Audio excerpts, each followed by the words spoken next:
Tell us about Mantis PR. Who are you guys? Gary, Mantis is a public relations firm that has been operating for around about 8 years.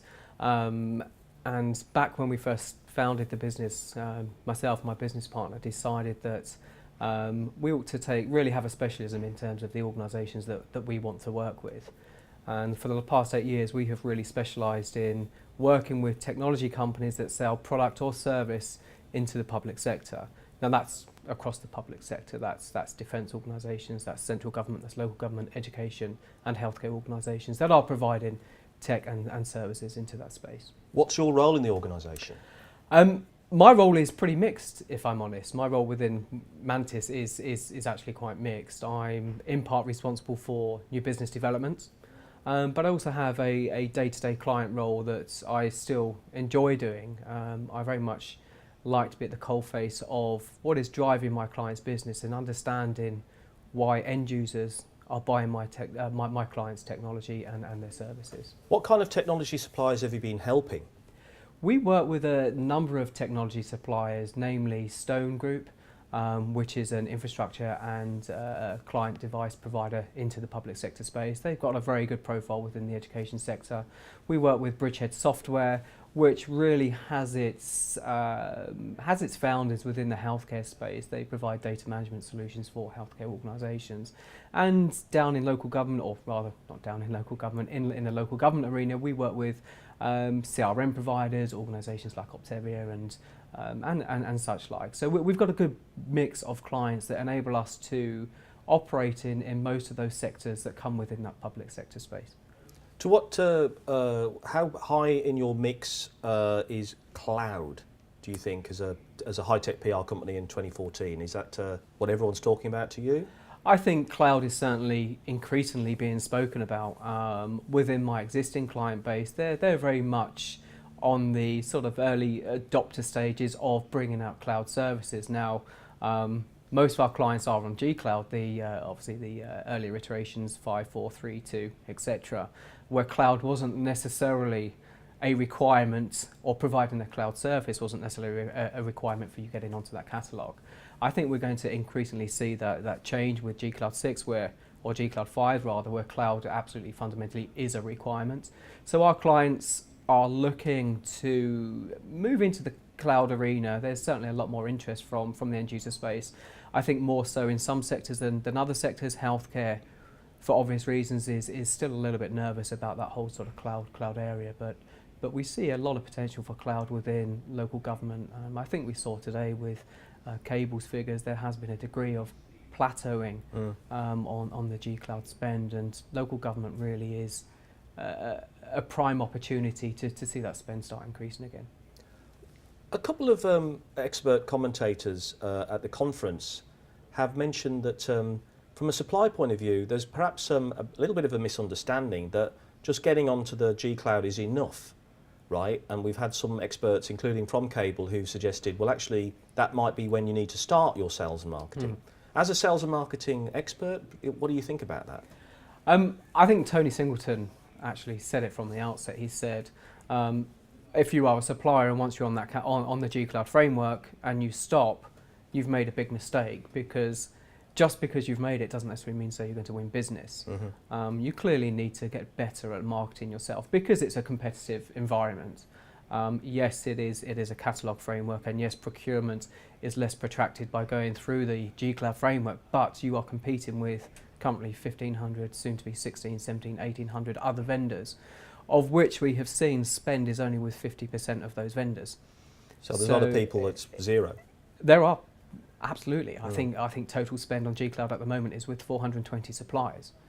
What if one of those suppliers, Toby, came to you who was making zero sales and said, how can we improve our marketing and our outreach to this marketplace? What kind of best practice or advice would you give them?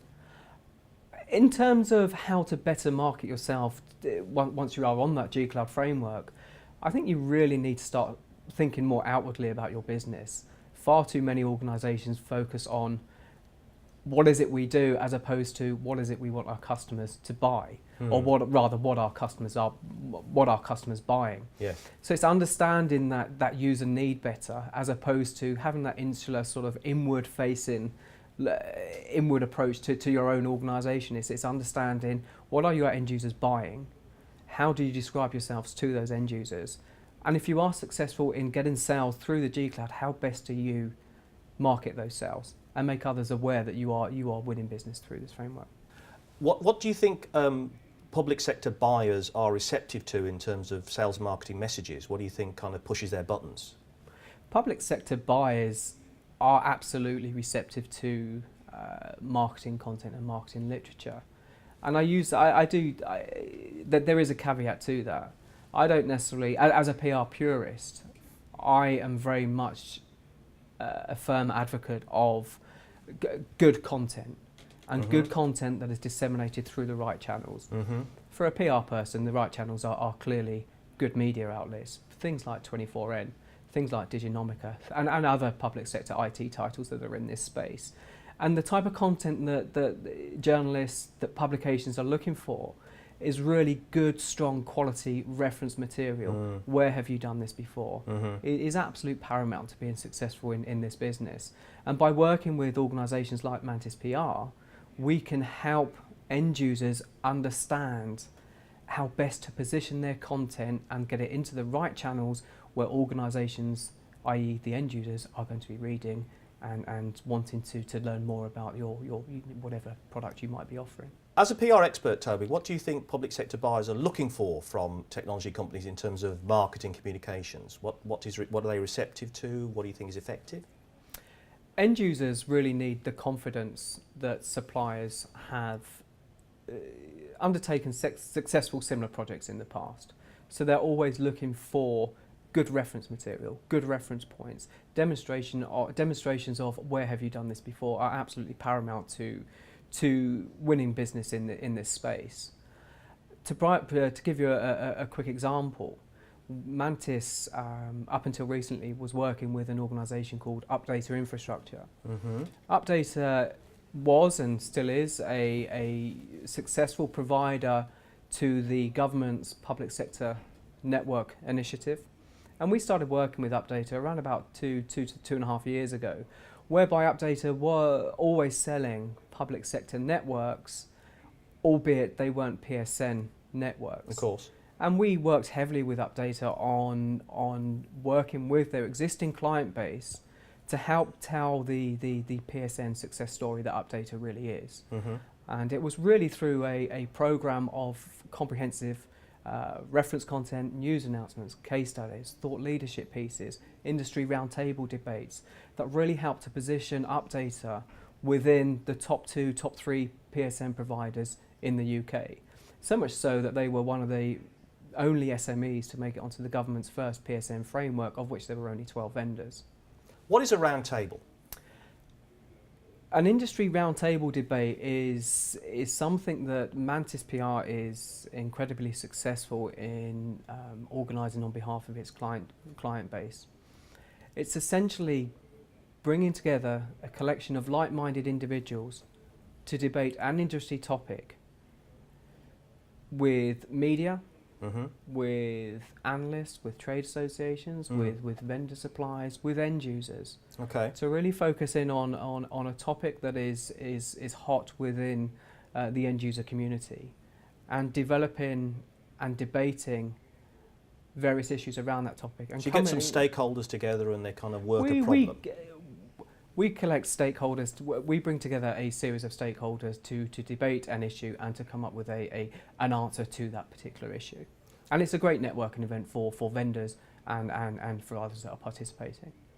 Do you see social media as an important part of technology, B2B, PR in this market?